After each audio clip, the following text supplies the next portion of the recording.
কাজে আসতে এত দেরি হচ্ছে কেন? হ্যাঁ, এভাবে যদি তুই রোজ রোজ কাজে আসতে দেরি করিস তবে আমি কিন্তু তোকে আর কাজে নেব না বলে দিলাম। একেবারেই তোকে কাজে থেকে বাদ দিয়ে দেব। না না মালকিন, আপনি দয়া করে এমন কাজ করবেন না। আসলে আমার ছানাটা খুবই অসুস্থ, তাই আজ আমার কাজে আসতে একটু দেরি হয়ে গেল আর কি।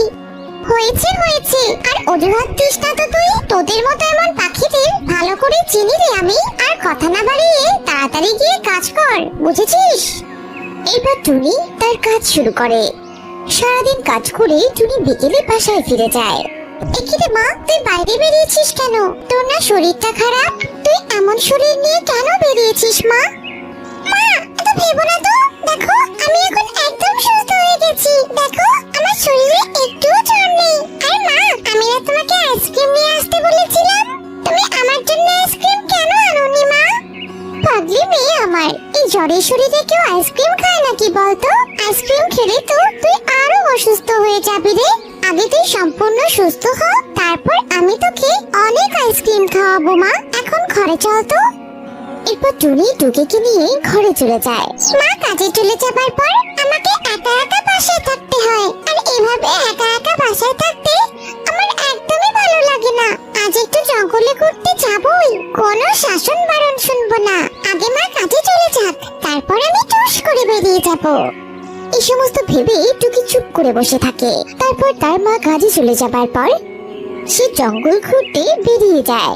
টুকি জঙ্গল ঘুরতে ঘুরতে শালিকের ফলের দোকানের কাছে যায়।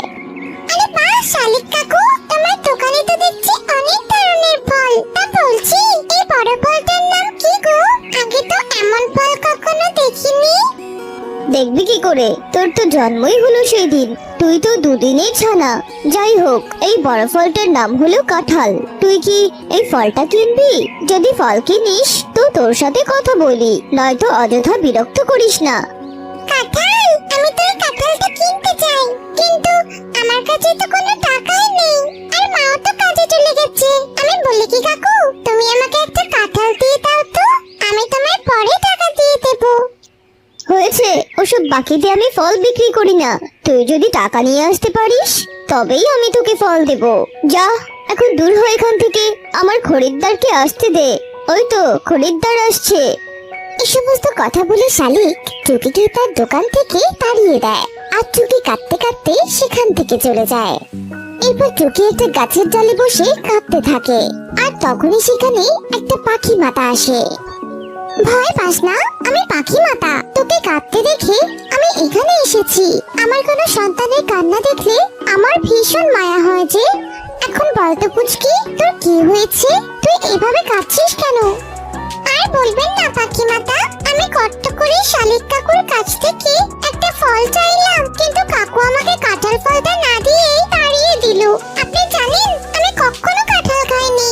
আমার মা কখনো আমাকে কাঁঠাল কিনে খাওয়ায়নি। আমরা অনেক গরিব, অনেক। আমাদের কি কাঁঠাল কেনার সামর্থ্য আছে? আহারে, শালিক সত্যি কাজটা একদম ঠিক করেনি। তবে তুই ভাবিস না রে পুচকি, খুব শীঘ্রই তুই কাঁঠাল খেতে পারবি। কিন্তু কিভাবে? পেয়েছি, ওই তো একটা কচু গাছ।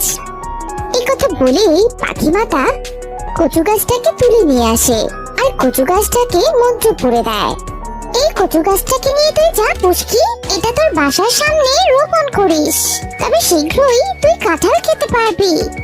এইসব কথা বলে পাখি মাতা অদৃশ্য হয়ে যায়। আর টুকি কচু গাছটাকে নিয়ে বাসায় চলে যায়। সে তার বাসার সামনে গাছটাকে রোপণ করে। ঘুম থেকে উঠে ঝাড় দিতে গিয়ে তো অবাক হয়ে যায়। আরে, এ আমি কি দেখছি? কচু গাছে কাঁঠাল? এমন ঘটনা আগে তো আমি কখনো দেখিনি। আরে, কচু গাছটাও তো আমি এখানে লাগাইনি, তবে এটা এখানে এলো কি করে? টুকি, এই টুকি, তাড়াতাড়ি এখানে আয় তো মা। টুনির চিৎকার শুনে টুকি তাড়াতাড়ি সেখানে আসে। আর কচু গাছে কাঁঠাল দেখে তো টুকি ভীষণ খুশি হয়। ওমা, কচু গাছটাতে তো দেখছি কাঁঠাল ধরেছে। তবে পাখি মাতা সত্যি বলেছিল। সত্যি আমি যে এত তাড়াতাড়ি কাঁঠাল খেতে পারবো তা আমি কখনোই ভাবিনি মা। আরে, কাঁঠাল থেকে তো খুব সুন্দর সুবাস আসছে মা। বলছি মা, তুমি এক্ষুনি আমাকে কাঁঠালটা কেটে দাও। কি সব বলছিস তুই? তোর কথার মানে তো আমি কিছুই বুঝতে পারছি না।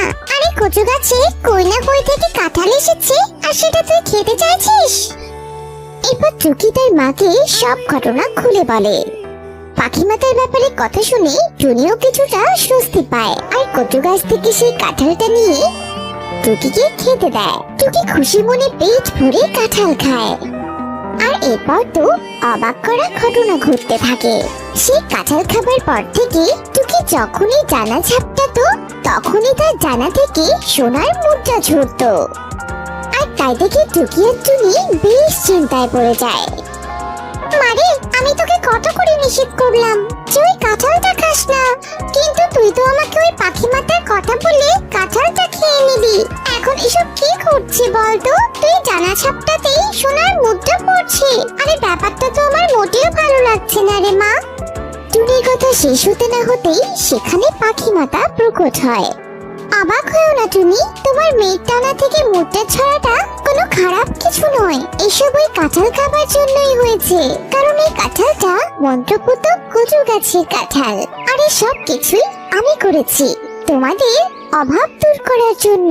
এখন থেকে তোমাদের যা কিছুর প্রয়োজন হবে তখনই তুমি তোমার মেয়ের ডানা ছড়া মুদ্রা থেকে তোমাদের চাহিদা পূরণ করতে পারবে। এসব কথা বলে পাখি মাতা অদৃশ্য হয়ে যায়। আর এরপর থেকে টুকি আর টুনি টুকির ডানা ছড়া মুদ্রা দিয়ে সুখে শান্তিতে দিন কাটাতে লাগে। কি ব্যাপার, টুনি কদিন ধরে কাজে আসছে না কেন? সে কদিন ধরে কাজে ফাঁকি দিচ্ছে নাকি? দেখি তোর বাসায় গিয়ে একবার। এরপর কাকুলি কাক টুনির বাসায় যায়। আর টুনির বাসায় গিয়ে সে জানলা দিয়ে দেখে টুকির ডানা থেকে মুদ্রা ঝরছে। আর তা দেখে তো কাকুলির চোখ কপালে উঠে যায়। আরে সে কি হচ্ছে এসব? টুকির ডানা থেকে সোনার মুদ্রা ঝরছে, এটা আমি কি দেখলাম রে বাবা? তবে তো এবার টুনিও আমার থেকে অনেক বেশি বড় লোক হবে। না, এটা আমি কিছুতেই হতে দেব না। দরকার হলে টুকিকেই আমি মেরে ফেলবো। এরপর কাকুলি কাক টুকিকে হত্যা করার পরিকল্পনা করতে থাকে। আর রাত হতেই কাকুলি কাক একটা ছুরি হাতে টুকিকে হত্যা করতে টুনির বাড়িতে যায়। আর কাকুলি কাক যেই না টুকিকে আক্রমণ করতে যাবে তখনই সেখানে পাখি মাতা প্রকট হয়। শয়তান কাক, তুই এত খারাপ! টুনির উন্নতি তো সহ্য হয়নি, তুই টুকিকে হত্যা করতে এসেছিস তাই না? তুই জানিস না প্রাণী হত্যা মহাপাপ? এবার তোকে আমি এই জন্য শাস্তি দেব, বুঝেছিস? এই কথা বলে পাখি মাতা কাকুলি কাককে পাথরে পরিণত করে দেয় আর সে নিজেও অদৃশ্য হয়ে যায়। বন্ধুরা, এই গল্প থেকে আমরা এই শিক্ষা পেলাম যে কখনো কারো উন্নতি দেখে হিংসে করতে নেই।